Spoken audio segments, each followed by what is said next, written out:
Our historic preservation program is administered by the Planning Department to protect the historical and cultural heritage of the city of Frederick, to stabilize and improve property values, and to foster civic beauty. Historic Preservation Planner Christina Martinkosky will tell us about her office's work, ongoing projects, and future goals.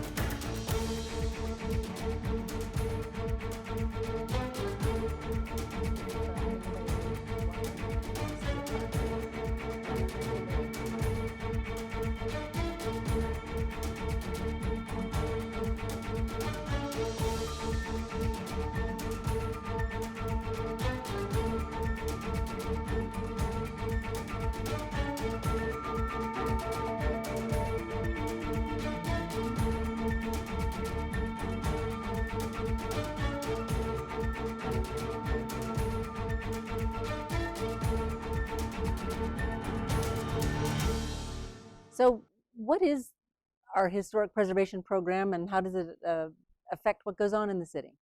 Yeah, so we're charged with protecting the history, the culture, the built material that adds so much of the character to downtown Frederick and the city as a whole. So we do have overlays, areas that are zoned protected. So that is a big focus, but we also are keeping an eye on properties that are not currently protected. So archaeological review, any properties that are proposed for demolition, there's a demolition review process to make sure that we aren't, by accident or by purpose, demolishing properties that are historically or architecturally significant to the city of Frederick. I think oftentimes it gets thought about in the context of the Historic Preservation Commission, but it's so much broader than just what the commission does on a twice-a-month basis, the work behind the scenes to provide that opportunity to the city. It's so true. So, you know, our day-to-day is varied, which is interesting and exciting for us as city planners. We are often on site visits talking to an array of people, homeowners who may have a varying degree of knowledge of historic preservation or building materials or what their proposed project is. But we also work with contractors and developers, all with the goal of enhancing their properties. So we meet people on site, we meet people in the office, and we give them guidance on what the HPC review process is like and what to expect, what their options are, and make sure that they are comfortable and moving forward with the design review process. Do you think the public and the development community understands that access and its availability before they start projects? I hope so, but I don't think they fully are aware of how available city staff is to them. And we have been trying to combat that misperception. We have worked with the Downtown Frederick Partnership recently to create these flyers. And they're specifically designed to address the people we work with, residents who live downtown, the downtown merchants who work downtown, and the contractors who do the work. But in addition to these guides, city staff is always available to pick up the phone, to talk to somebody, to go on site, and to talk about your project. And that's what we do every day. We talk to people about what they want to do with their property. Sometimes there's nervousness, and there's nothing to be nervous about if we just can have an open conversation, and I think that really can relay some concerns or fears. Do you think that once those conversations are had, if people can get their questions answered, that most people, you're able to explain processes in a way that make people understand why the rules are the way they are, why we have a process in place? Yes, I think part of the anxiety people have is just not understanding the process. So just being informed is a huge step. But there's also so many benefits to historic preservation that we can also share with people while we're talking. The city's historic preservation tax credit program has been a huge success. And you know, for somebody who owns a property in downtown Frederick and they're having a big expense on their hands, such as a new roof replacement our preservation tax credit program can help pay for those large expenses. It covers 25% of the eligible cost. And that would be given to you in a, applied to your next tax bill. And people see the work of the Historic Preservation Commission as the public face of what happens in historic preservation. But the reality is that the overwhelming majority of cases that get reviewed by our historic preservation planners don't ever have to come to the Historic Preservation Commission. They can all be handled the way you would handle getting a permit to build a shed in a neighborhood that wasn't in downtown Frederick. That's exactly right. About 2/3 of our projects are actually reviewed on the administrative review process. So within a few days, you got your approval and you get your permit and you can move forward. If there are projects that are really close to being eligible for that administrative review process, I'll definitely give them a call. Hey, you know, you're really close to just being eligible. If you just switched to this product, you know, I want you to be aware that this project could be eligible for the administrative review process. And if somebody's on a time constraint, they want to know that. They appreciate that. And, you know, sometimes they want to stick with their initial proposal, and sometimes they want to switch it to get that quick turnaround. So it is always helpful to talk. And always easier to do that before they've done the work. Yeah, yes. Well, you know, the most contentious, or the most challenging part of our job, and with the Historic Preservation Commission, is going through reviewing these projects that have already been done. And sometimes it's not a big deal. Sometimes they're consistent with the guidelines, but sometimes they're not. And those are the most challenging to deal with, because you know somebody's already put the thought and the effort and the money into making this project done. But at the same time, the city and the Historic Preservation Commission is charged with keeping a standard and applying the guidelines to each and every case. Outside of the planning review process for these, what are other things that you're working on in the Historic Preservation Planning Department that are unrelated necessarily to things that might ever appear before the commission? Yeah, I think probably my favorite project that we're doing right now has to involve a property called the Mill Pond House. It's a set of ruins dating from the mid-18th century.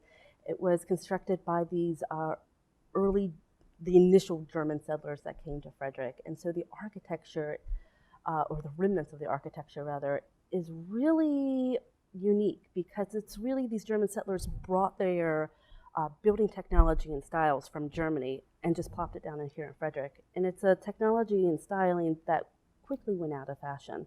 So there's just a very small window where these type of buildings were constructed. Schifferstadt is an example. Mill Pond House at one time had that level of architectural significance. The people who live nearby it in the Warman's Mill community are so drawn to the ghost of these old windows and doors that used to be there, that they are so impassioned about understanding that history and preserving it, because it is unique. It's a unique feature to their community, but it's also a unique feature to the city of Frederick, because where it's located is being incorporated into city parkland. So it really is a public historic resource that's really available for everybody. So if you can accomplish with that what you hope to, what does that look like? Well, we do have We're not rebuilding the building. We are not rebuilding the building, even though I think some people would love to see that happen. We do have a three-stepped approach. Right now, we are just finishing the first stage, which is to document, research, and evaluate the property. So the first step was an archaeological assessment. Because of it, it's a ruin. Documenting it as a building is a little bit more challenging and not recommended by the Maryland Historical Trust. So we did an archaeological evaluation. We got a grant from the Maryland Historical Trust to help pay for that. But from there, at least we have the information to go to our next phase, and that would really be stabilization. We talked to a structural engineer about the stability of the building overall, and then the final goal, hopefully, is to interpret it. It is in a city park. We want to perhaps take away the fencing that's around it and allow people to approach it, to engage with history, to have it interpreted so they can understand what they're seeing and appreciate it. Do we have any other sites around the city that we're preserving that are similar in project, or could we find some potentially that we don't know about? Well, that's a good question. this is kind of a unique project for us, the Mill Pond House, but what we, another way that we are introduced to properties that maybe aren't initially on our screen is the demolition review process. And that's when we have an opportunity to really identify properties that maybe we did not know about. We have an opportunity to research and evaluate them and see if they're really eligible for protection. The vast majority of buildings aren't, but we do have some gems.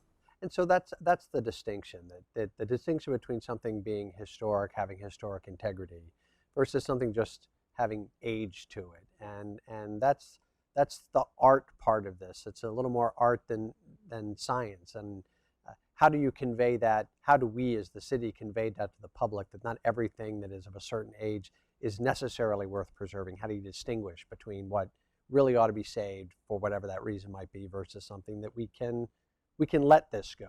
Yeah. Well, I think the demolition review process is a good way to educate the public because each and every time this process goes through, we talk about the criteria to designation and what makes a historic property really, truly historic, or distinguish an old property from historic. I think there's definitely a misconception that you've mentioned that any old property is historic. It's not. Age is just one of the baseline criteria for a property to be considered historic. We also have to take in consideration the historic context of it. Is it associated with people that made important contributions to our history? Or was there an important event there? Or is the building itself really an example, a fine example of the architectural or craftsmanship that make it stand out from others? You not only have to have this, you also have to have the historic integrity that you mentioned. It's not only the history and the significance, you also, the property also has to have the ability to relay that history, that significance, to look what it looked like historically, to be able to tell that story. It is a high threshold, so not every building that's old is historic. I suppose that's where the disagreement can come in, because that really is about interpretation. It's about how a historian, you, an architectural historian, will look at something versus how someone else may look at that same evidence and draw different conclusions potentially. It is true, especially in the terms of historic integrity. That is